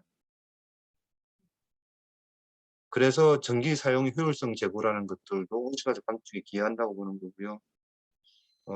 저희는 언젠가 마을 단위에서 VPP 같은 걸 해보고 싶어요. 한다면은 이제 어떤 지역 사업을 하나 만들 수도 있죠. 그다음에 이제 근데 이거는 굉장히 이제 상상 속의 일입니다만은 우리나라가 필요한 전기는 24시간 안정적인 전기지 않습니까? 꾸준하게 사용을 하니까. 그리고 이제 제주도부터 시작을 해서 남도로부터 재생에너지가 늘어나는 건 좋은데 특정 시간에 전기 부하가 늘어나는 건 부담스럽죠. 그러면 일단 마을 안에서 아까 말씀드린 대로 발전량이 많을 때 우리 마을 내 소비를 늘린다든지 그런 식의 어떤 마을 단위에서 어떤 에너지의 뭉치를 잘 만들어내면은 이 역시 예정된 미래입니다. 언젠간 이거 자체가 가치를 만든 거라고 보는 거죠. 그거는 언젠가는 지역의 소득 향상이나 다른 차원의 일자리 향상으로 이어질 거라고 봅니다. 언젠지는 모르겠습니다만 10년 안에는 올 거라고 보고요. 이제 그 다음에 이제 연결은 아까 말씀드린 대로 마을 내 열과 전기를 연결하고 정부의 연결은 아까 말씀드린 것처럼 마을 안에 있는 에너지 사용을 정부로 통합하는 거고요. 이게 잘 되면은 경기도의 다른 마을과 우리가 하나로 연대할 수도 있어요. 가능합니다. 왜냐하면 가상발전소라고 하는 거는 정보로 하지 않습니까? 그래서 이런 것들이 완성이 된다고 한다면은 지역 간 연대까지 상상해 볼 수 있습니다. 그래서 예를 들어서 성대골 같은 경우는 규모가 작단 말입니다. 근데 규모가 작다는 게 딴 게 아니라 도시니까. 거기에 가능성 문제를 해결하려고 하면은 성대골이나 거기 있는 태양광 많을 때 우리 플랜트가 전기를 줄여줘도 돼요. 네. 그런 식으로 이제 마을 단위로 하는 것들의 규모가 작은 것들은 언젠가는 뭉쳐서 규모의 경제를 만들어낼 수 있는 그렇게 되면 이제 전국에 있는 마을 단위에 있는 바이오기술 플랜트들과 전국에 있는 태양광이나 풍력을 하는 단위들이 다 뭉쳐서 하나의 네트워크를 만들어 볼 수도 있겠죠. 예, 그래서 이제 그리드라고 하는 부분들은 언젠가는 이제 개별 마을에서 이루어지는 자치 활동들을 전국화시킬 수 있는 가능성일 수도 있다고 봅니다. 그래서 거의 제가 이제 뭐 마지막까지 온 것 같은데요. 이제 제가 통합이라는 과제가 있고 이제 오늘 강의 들으시는 분들이 이제 새로운 과제 발굴, 그러니까 이제 재생에너지에 대한 탐험을 하신다고 들었습니다. 그래서 이제 제가 드리고 싶은 말씀은 접근법은 공간과 사람이라고 봅니다. 그래서 우리 마을에 무엇이 있을까? 태양광을 한다고 하면은 우리 마을에 나트리 땅이 있을까? 뭐 아니면은 뭐 마을 해당 뭐 지붕일 수도 있을 테고요. 뭐 어쨌든 간에 이제 태양광을 한다면 공간적 자원일 수도 있고 아니면은 뭐 아까 말씀드린 대로 폐식용일 수도 있고 이런 식으로 좀 특히 농촌이 연계가 돼 있다고 한다면은 재생에너지를 어디에 설치할까라는 개념보다는 마을에 있는 부존 자원이나 폐기물 이런 것들도 한번 폭넓게 보는 것들이 의미가 있지 않을까 생각이 듭니다. 그다음에 이제 무엇을 재활용할까라는 생각도 좀 하시는 게 좀 더 소망스러울 것도 하고요. 그다음에 이제 사람의 관점에서 보면은 마을 안에 있는 이제 다양한 경제 활동을 좀 살펴볼 수 있겠죠. 저희가 바이오가스 플랜트를 한 이유는 홍성에 돼지가 많아서예요. 그러면서 꼭 바이오가스가 정답이냐라고 하면 아닐 수도 있어요. 근데 거꾸로 생각할 수도 있죠. 그러니까 홍성에 있는 바이오가스 플랜트는 들어가는 투입물의 70%에서 80%가 분유라고 한다면은, 예를 들어 경기도 같은 경우는 분유는 30%만 들어가고 뭐 60~70%를 고추대라든지 이런 걸로 채울 수도 있죠. 음. 개념적인 얘기입니다만은. 즉 바이오가스 플랜트라고 하는 거는 정부에서는 정형화되어 있는 보급을 하지만 그것보다는 지역에 있는 부존 자원을 가지고서 최적화하는 거라고 봅니다. 그다음에 제가 아마 마이크로그리드까지 다 완성된 모습이 언제일까 잘 모르겠는데 한 10년쯤이 10년은 걸리지 않을까라고 말씀을 드렸는데, 이걸 역으로 해상을 하면 20년이에요. 앞으로 10년 더 가면 지난 10년부터 하면 이제 20년이죠. 저희 마을에서 마을 기업을 만들자고 처음 제가 제안을 한 게 2015년입니다. 그러니까 이제 5년이 넘게 걸린 거고요. 근데 인제 막 큰 비전을 가지고 가는 것보다는 함께 반발씩만 앞서가면 좋지 않을까. 저희 마을은 제가 좀 성격이 급해 가지고 좀 빨리 갔는데 그만큼 이제 부담도 컸었고 어려움이 많았었는데, 인제 앞으로는 정부가 인제 탄소 중립을 중요한 시책으로 잡았으니까 이제 인제 이전 정부나 현 정부가 이전에 무관심할 때 저희가 고생을 했는데 뭐 그때 한 걸음 나간 거나 앞으로 정책적 지원이 있다고 한다면은 지금 반 걸음 나가는 거나 속도는 비슷할 것 같아요. 해서 인제 좀 반발씩 앞서가는 거 하고, 그다음에 인제 생활에서 한번 살펴보시면 어떨까 하는 좀 권고를 드리고 싶습니다.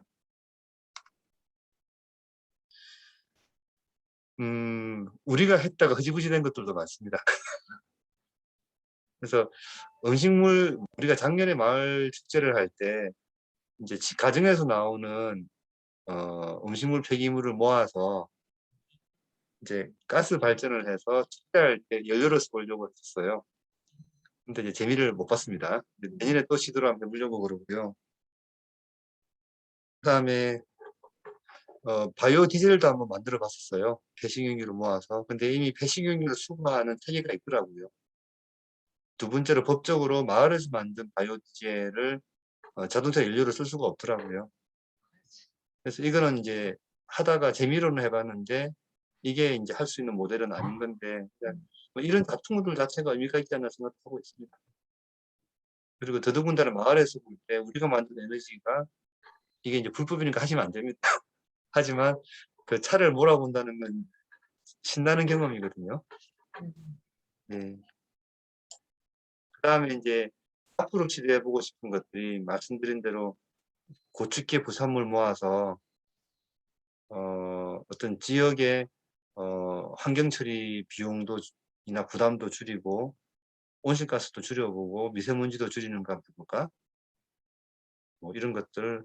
아니면은 인제 저희 같은 경우는 고추 건조기 생각은 하는데, 고추 건조는 주로 8~9 월인 것 같아요. 그러면은 인제 보니까 이승재 대표께서 인제 목재 얘기를 하셨지 않습니까? 네네. 근데 목재 같은 경우도 보통 수분이 한 60~70%될 텐데 이 수분 함량을 뭐 10%나 20% 이렇게 떨어뜨려야 될 거예요, 아마. 그럼 그렇게 20% 이렇게 수분을 떨어뜨리는데도 에너지가 들어가죠. 네. 그러면은 플랜트에서 나오는 봄, 여름, 가을 폐열을 이용을 해서 차라리 나무를 말려서 펠리트로 한다든지 소똥을 말려 본다든지 하면 이게 지역 여론이 될 수 있죠. 뭐 이런 형식의 것들을 좀 시도를 해 보려고 합니다. 음. 그래서 인제 결국은 인제 다시 어 원래 했었던 그 강의 제목 공간으로 돌아왔는데요. 우리 마을에는 어떤 자원이 있고 어떤 공간이 자투리로 남아 있고, 그다음에 우리 마을에는 어떤 경제 활동을 하고 있고, 마을 분들이 가지고 있는 관심도나 인식 수준은 어떠한지, 그다음에 이걸 또 삶에서는 어떻게 녹여낼지 하는 관점을 가지고서 인제 향후에 하시는 프로젝트가 좀 재밌게 진행되면 좋겠다는 바람을 마지막으로 제 강의를 마치도록 하겠습니다. 네, 감사합니다. 맞습니다. 그리고 지금 인제 네, 네, 말씀하십시오. 그 대표님 그 사전 질문지를 네. 보내드릴까요? 어떻게 할까요? 예, 제가 보자.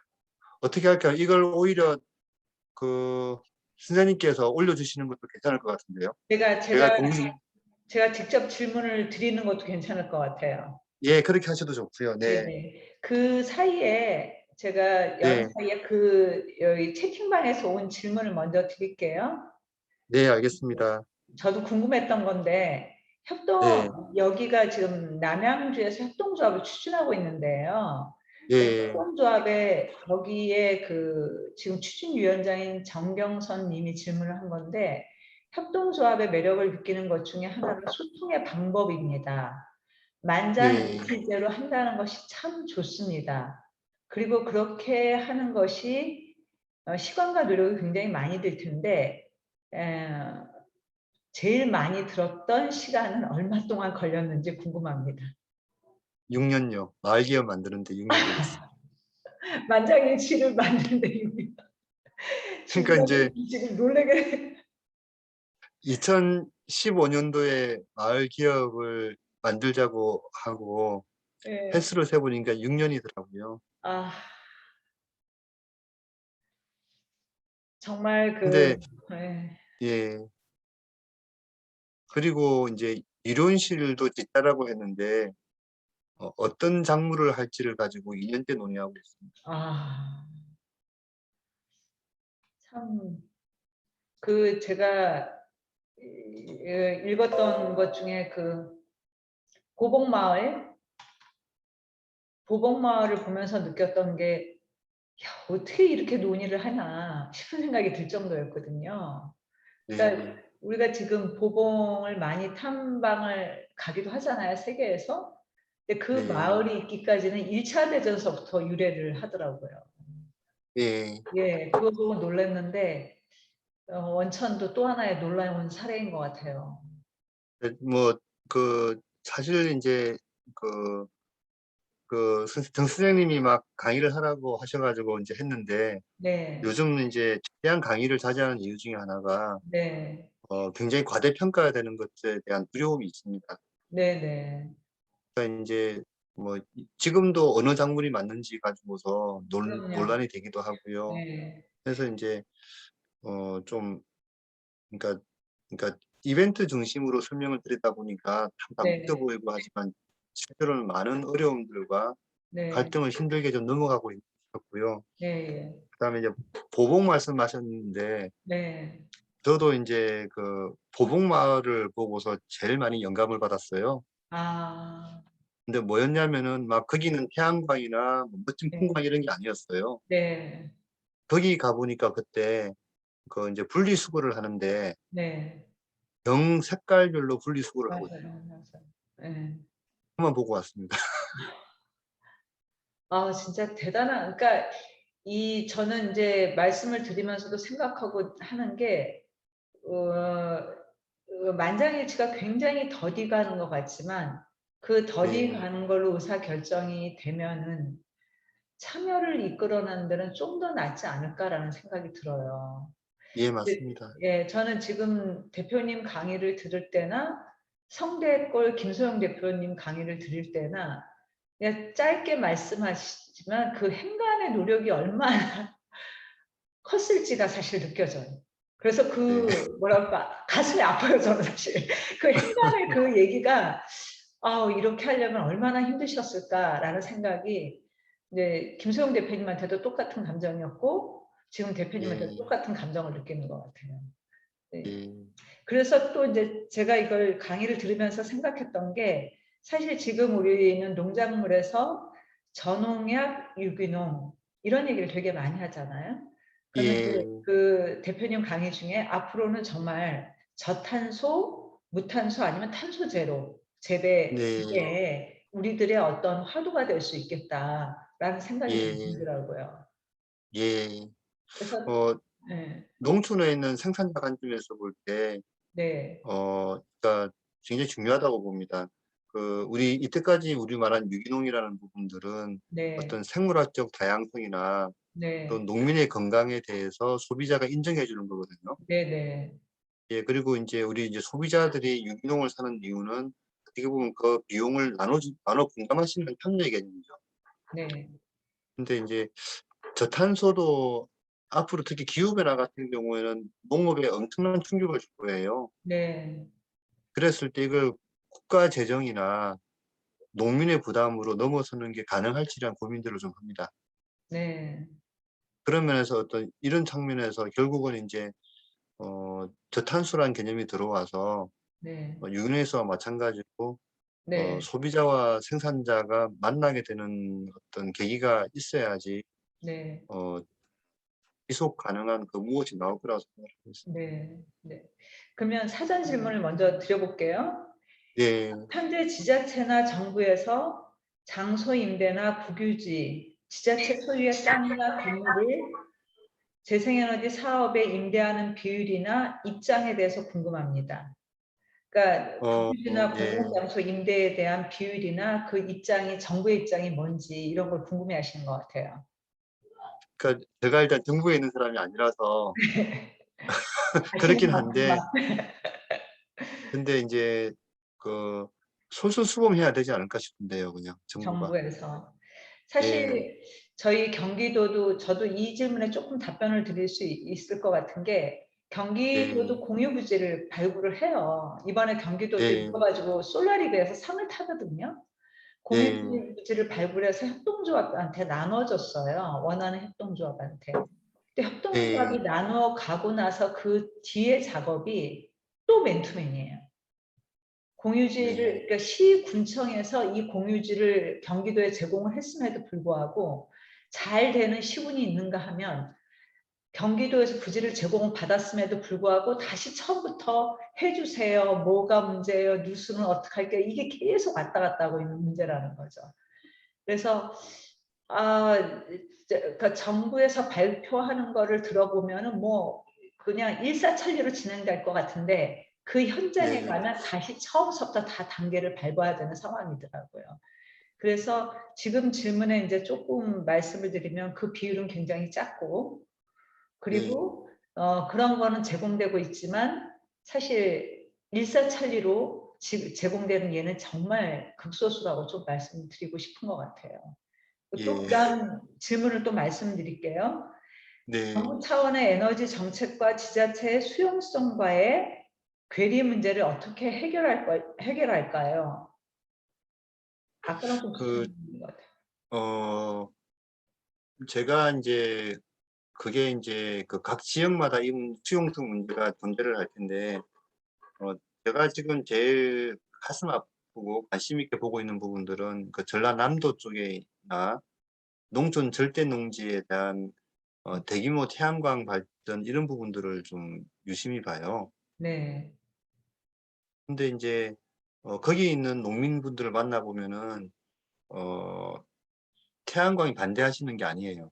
네, 근데 딱 프로젝트 방식이 보면은 뭐 최근에 대장인가요? 그 충남시에 네, 그러니까 그게 LCT 얘기 나왔지 않습니까? 네, 그게 LCT 같은 경우에 제일 큰 문제, LCT가 더 근본적인 문제죠.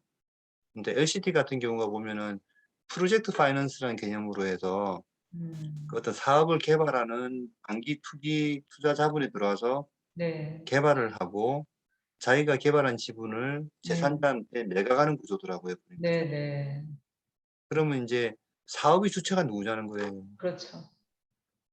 근데 사업의 주체 자체가 그러니까 외진이란 말보다 외부 세력이 네, 사업 주체로 들어와서 이 네, 사람들이 돈을 버는 방식은 최대한 설치하고 팔고 나오는 먹튀 음, 방식이더라고요. 네. 그러면은 인제 가장 근본적인 문제는 지역에서부터 네. 차근차근 논의를 해 가는 방식이 아니라 네. 외부 세력이 오로지 투자 수익만 노리고서 네. 하는 사업 방식이 네. 어떤 근본적인 문제가 아닌가라고 생각을 합니다. 네. 농촌에 보면 재밌어요. 똑같은 태양광을 하는데 마을 이장님이 하면 아무도 뭐라고 안 그래요. 그렇죠, 그렇죠. 근데 그걸 보고서 막 "님비 아니냐."고 그러는데 전 그렇게 안 보거든요. 네. 그러니까 그 예 그래서 어떤 너무 외부 투자 자본 중심으로 네. 단기적으로 하려는 데가 문제가 있고 네. 구조 자체가 그래서 지역에서 할 수 있는 구조를 만들어 주면은 네. 갈등은 있더라도 지역 내에서 해소가 가능하다고 보거든요. 네네. 그게 저는 제일 구조적인 문제가 아닌가 생각을 하고 있습니다. 네네. 저희 경기도에서 좋은 사례는 여주시에서 그 마을 에너지 복지로 태양광 사업을 하는 게 있어요, 시 자체가. 예. 네. 그런 예. 게 '바람직한 예가 아닐까.'라는 생각이 좀 들더라고요. 그럴 것 같습니다. 그러면 이제 지자체가 같이 하고 있기 때문에 못지란 네. 개념이 없죠. 네네. 그러는 것 같아요. 마을 주민들하고 같이 하고 있고. 또 그다음 질문을 드릴게요. 네. 재생에너지 로드맵이 있다면 한국은 어느 수준에 있을까요? 제가 외국을 잘 몰라 가지고요. 네. 인제 외국과 비교하지는 못하겠고 네. 현실은 굉장히 좀 깝깝하게 보고 있습니다. 네. 어 그 아까 말씀드린 대로 인제 온실가스 감축은 해야 되고 네. 재생에너지는 확대가 돼야 되는데 네. 그러려면 우리나라는 기후 특성 때문에 네. 어 에너지 비용이 올라갈 수밖에 없다고 보거든요. 그런데 인제 어떤 그런 면에서 그 진솔한 네. 소통이 부족한 부분들이 보면 참 음. 안타까워요. 네. 그래서 인제 우리 사회 안에 그런 면에서 기후 변화나 재생에너지가 필요함에도 불구하고 네. 사회적 컨센서스가 이루어져 있다고는 보지는 않습니다. 네. 두 번째 그게 그래서 인제 인제 아까 김소영 대표님을 말씀하셨다든지 네. 또는 이제 이 문제에 진지하게 접근하시는 일부 시민분들이나 네. 활동가들이 부담으로 가 있는 게 아닌가. 네. 반면에 국가가 하는 방식은 막 실적 중심으로 하다 보니까 네. 아까 말씀드린 남도에 있는 대규모 풍력 단지나 네. 또는 그 뭐 대규모 농지에 태양광 가는 거 보는 것과 같이 어떤 네. 외부 중심으로 돼 있는 것들이 오히려 크게 부각이 되는 상황. 네. 그래서 음 외국과 비교는 못 하겠지만 네. 일을 하는 방식이나 네. 사회적 컨센서스라는 관점에서는 네. 인제 시작하는 것 같이 느꼈습니다. 네네네. 그리고 우리나라의 신재생 에너지에서는 중점적으로 어떤 실천을 하고 있는가와 얼마나 실천하고 있는지 앞으로 계획은 뭔지 이거에 질문. 상당 부분 좀 말씀은 드린 것 같은데 네. 저희는 인제 발전이란 측면, 재생에너지의 발전이란 측면에서는 네. 인제 다 한 것 같아요. 네. 그러니까 4.1 메가의 태양광이 마을에 설치가 되어 있고 뭐 네. 분뇨도 에너지화했고 네. 근데 인제 한 반쯤 온 것 같고요. 네. 이제 앞으로 해야 되는 일은 이걸 연결하는 일, 아까 말씀드린 네. 것처럼 네. 그다음에 하드웨어로 끝나는 게 아니라 주민의 삶으로 들어오는 일 네. 뭐 이런 식으로 인제 어떻게 보면은 인제 본격적인 일을 하기 위한 네. 그냥 이 '기초가 들어왔다.' 네. 이렇게 생각을 하고 있고 앞으로는 사람 중심의 일과 연결하는 일들을 해야 됩니다. 네. 이건 제가 좀 가벼운 건데 질문을 드리고 싶었던 건데요. 저희 네. 경기도는 그 에너지 복지로 태양광 시설을 하는데 이게 네. 조건이 있어요. LNG가 들어가지 않는 곳. 그러다 음. 보니까 LNG가 들어가지 않는 곳 누가 인제 자원에서 복지 태양광을 설치해 주려는 에너지 복지 사업을 신청하는 게 아니라 LNG가 들어가 있지 않는 곳에 태양광 복지로 해서 설치를 해 에너지 자립 마을을 설치를 하거 구 조성을 하거든요.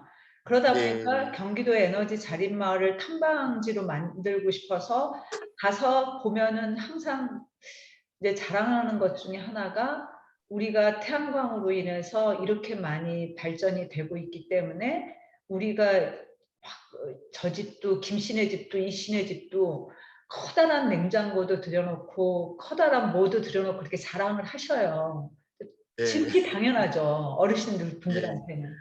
그럴 예. 때마다 저는 사실 이제 마음속으로 답답하죠. '어떻게 하면 좋을까? 이걸 어떻게 하면 마을 공동체의 이익으로 바꿀 수 있는 방법이 뭐가 있을까?' 이런 고민이 되는 부분이거든요. 그래서 저는 여기 원천마을은 주민하고 100% 의견 일치를 해서 간다면 이분들은 거의 가구별로 태양광이 다 설치되어 있다면 에너지가 남을 수 있거든요. 그럴 때 어떤 거를 선택하시는지 그게 좀 궁금하거든요. 그게 저희도 그냥 인제 시작하는 실험이에요. 예. 그러니까 저는 인제 개인이 가지는 아까 말씀하신 "그래 나 태양광 많으니까는 인제 냉장고 몇 개 부담 없이 써." 예를 네. 들자면요. 난 네. 그것도 존중해요. 네. 전중에 그것도 존중합니다 저는. 예예. 존중하고요. 네. 근데 인제 그걸 어떻게 하면 어 어떤 제도와 마을 안에서 네. 어떤 제도와 규약 같은 거를 만들어서 예. 융합시킬까가 숙제입니다 사실은. 예예. 그래서 인제 생각하는 게 아까 말한 빅데이터 같은 걸 만들면은 네. 주로 분야가 중심은 되겠지만 네. 아까 왜 사용 시점 있죠. 네. 그걸 낮에 집중을 해 본다든지 네. 아니면은 그 전기 사용량을 좀 줄인다든지 네. 또는 인제 그만큼 아끼면은 한전에 나가는 전기가 많겠죠. 네네. 그렇더라도 지금 당장 뭘 할 수 있는 건 아니지만 네. 이런 것들을 가지고 마을 안에서 경쟁대회를 한다든지 네. 요런 형식으로 해서 한 2-3년 동안 이걸 인제 개인의 이익을 존중하는 단계에서 네. 수렴은 시키되 예. 그 수렴의 결과가 예. 공동체에도 이익이 되고 예. 참여하는 개인에게도 뭔가 이익이 되는 네. 구조를 만들고 싶어요. 네네. 근데 인제 뭐 이게 제가 만약에 경기도였으면 오히려 할 일이 무지 많았을 것 같은데 인적 네. 자원 차이가 사실 많이 나요, 농촌하고. 네 그렇죠. 예 솔직히 경기도도 동서남 차이가 엄청 커요. 예. 그러니까 원래 저희는 저도 뭐 마이크로 그리드 쪽을 요번에 시범 사업을 할 때 블록체인을 꼭 해 보고 싶었어요. 아 그러니까 인제 한전이 하는 제도로 못하는 것들을 아까 말한 것들을 룰로 만들고 네. 그 어떤 기록지나 거래들을 블록체인으로 만들어 보면은 네. 만들고 그다음에 마을이 만드는 수익을 가지고서 네. 어떤 지역 화폐처럼 블록체인에서 나오는 것들을 네. 가치를 이렇게 보증해 주는 메커니즘을 유지해 보고 싶었었거든요. 예. 그래서 그 그래도 어쨌든 경기도 안에는 보면은 제가 많이는 모릅니다마는 판교 네. 쪽이나 이런 쪽에 보면 IT 전문가들이 많지 않습니까? 네네. 그러니까 저는 그래서 경기도에서 한다고 한다면은 그런 IT나 또는 음. 청년들이 호남이나 비교할 바가 아니죠. 음. 그래서 인제 뭐 그런 다양한 메커니즘을 통해서 어떤 네. 참여의 룰을 만들어 보시는 것도 참 좋을 것 같다는 생각이 듭니다. 아 근데 저는 네. 어 제가 원래 인제 금융이나 IT 일을 하던 사람이라서 그런데 네네. 상생보다는 공생이 예. 더 어 로버스트하다고 봅니다. 아 그러니까 인제 제가 말하는 공생은 악어와 악어새의 관계예요. 네. 악어와 악어새가 있을 때 악어새는 악어를 위해서 악어를 도와주는 게 아니죠. 네네. 그러니까 각자가 자기 일을 하는 건데 두 개체가 같이 있을 때 인제 상생이 되는 거죠. 네. 심바이오시스죠. 음. 그래서 인제 저는 지향하는 바가 그런 식의 공생의 구조를 만들고 싶어요. 음. 그래야지 인제 관리 비용이나 네. 감시 비용이나 협의 비용이 줄어든다고 보거든요. 네네. 해서 인제 다수결로 가는 그림들은 만드는 제도나 이런 것들은 다 과반 인제 뭐냐 만장일치로 가고 마을 기업도 가급적이면 적극적으로 같이 가되 네. 그 만장일치가 집에 들어가서 전기를 많이 쓴다 적게 쓴다는 걸 강요할 수는 없거든요. 음. 그래서 그 부분들은 공아구 아거새처럼 공생의 메커니즘까지는 한번 해보고 싶습니다. 네. 그게 바람직한 방향이라고 봅니다. 네네. 현재 일단은 이제 그 질문은 제가 보기엔 거의 다 드린 것 같고요. 예, 네, 거의 다 드린 것 같고, 어쨌든 그 대표님의 얘기를 듣고 우리가 이렇게 정리해 보건데, 아직은 저희가 전력 시장이 개방되어 있지 않다 보니 사실 네, 남는 전기를 팔 수 있는 구조가 못 되잖아요. 네, 그래서 네, 남는 전기를 팔 수 있는 구조가 못 되다 보니까 결국 소비가 더 늘어나는 경향도 있는 거고, 저희 그렇습니다. 같은 예, 경우는 이제 빨리빨리 하다 보니까 사실 마을이 주도적으로 해서 마을 이익으로 마을민들이 이익을 받아가는 기반으로 해야 되는데, 사실 정부 주도로 하는 부분 하다 보니까 대기업 중심으로 하는 부분, 이런 것 때문에 태양광에 대한 자칫 오해도 있는 것 같아요. 예, 그래서 맞습니다. 네, 그래서 대표님이 하고 있는 원천 마을의 이 사례가 정말 그 소중하다는 생각이 들고, 무엇보다도 저는 이 강의에서 좋았던 한 부분이 조경을 설계하지 않았다는 부분이 저희 마음속에 굉장히 꽂혔어요. 예, 그래서 왜냐하면 마을 설계에서 우리가 이제 재생에너지만 바라보면 굉장히 놓치기 쉬운 부분이거든요. 예, 맞습니다. 예, 근데 그게 엄청 중요하잖아. 탄소 중립이라는 개념에서는. 예, 네, 그래서 저희가 사실 지금 경기도 에너지원 및 부지 발굴 공모 대회를 하고 있는데, 이 부분에 정말 조경이라는 걸 넣어서 그림을 그려보면 좋을 것 같다라는 생각이 좀 드는 것 같아요. 그러면 정말 좋을 것 같습니다. 예, 그래서 우리가 자꾸만 놓치고 가는 거를 대표님께서 한번 생각하게 해주셨고요. 대표님 오늘 강의 너무 감사드리고, 지금 그래도 그 많은 분들이 신청해 주신 분들이 참석을 해주셨어요. 지금 좀 퇴장한 분들이 예, 있긴 하지만 너무 예, 감사드립니다. 대표님. 예. 모든 오늘 분들, 저도 네. 감사합니다. 네, 박수로 마무리하겠습니다. 고맙습니다. 예, 멋지다는 문자 왔어요. 감사합니다. 고맙습니다. 예, 예, 고맙습니다. 예.